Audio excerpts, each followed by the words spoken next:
Hey everybody, you're on my channel. Today we're going to talk about the problem of emptiness. And the girl Evelyn will tell us about her problem. Hello Evelyn, what's your problem? I have a family, 2 children, a loving husband, parents nearby, higher education, a good job. But it is as if I have lost myself, my dreams, my values.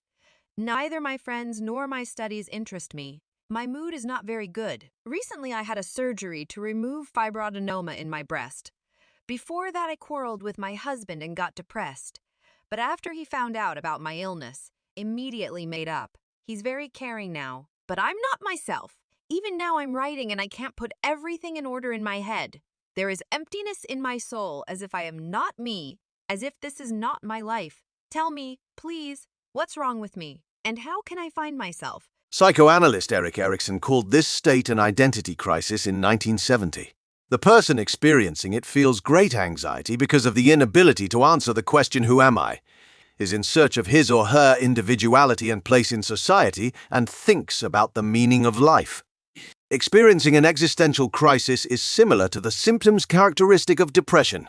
Loss of interest in activities, fatigue, headaches, constant longing, a sense of hopelessness. Anxiety associated with a lack of purpose in life, meaningful accomplishments, and plans may be felt. Our crises are not only normative, but are necessary for a person throughout life. Instead of seeing this period as a dead end in life, we should look at it as an opportunity. Crisis is meant to take us to a new stage of development. It can be compared to catharsis. When a person through a strong emotional shock recognizes the true self, finds meaning. It is a difficult experience. Youth is characterized by the state of I have decided to live forever. And so far everything is going according to plan. Everything was working well, and we didn't even think about the fact that it could change in an instant. But then one day, black paint suddenly drips onto the bright, multicolored palette, and it becomes impossible to ignore it. Extraordinary events, illnesses, losses bring existential awakening to life and bring us to the main theme, defenselessness. With insecurity, we do not know what can happen. Defenselessness activates lingering problems, those that one has with oneself. If there are difficulties in a relationship or at work, defenselessness makes them more severe. Insecurity activates and revitalizes old problems and creates new ones. We experience in life what existential philosophers say being human means being defenseless against the world. We are unprotected. We are naked. We are in constant insecurity. And we can't change that. The only thing that is secure is that sooner or later we will die. Everything else is in constant possible change. And so many different things can always happen that we can't even predict. We are mortal from the very beginning of our being here, not just at the end of life. We are mortal every day. It's not pleasant to hear that or to think about it, but it is the truth.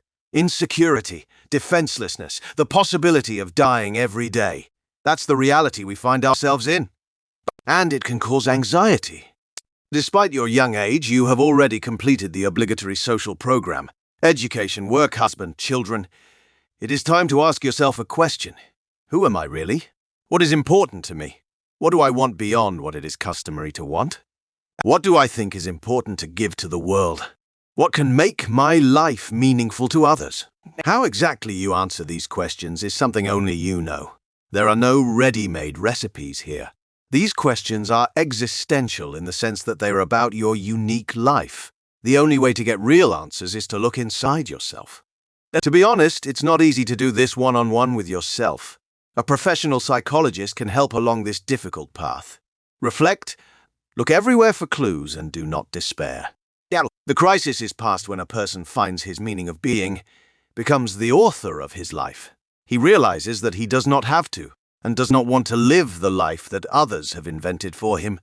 This is how a person acquires freedom of action and its opposite side, responsibility. He begins to set his own goals, based on his knowledge of himself, and assesses for himself whether and how well he has done. Irvin Yalom, a famous existential psychotherapist, wrote a book, We Are All Creatures for a Day.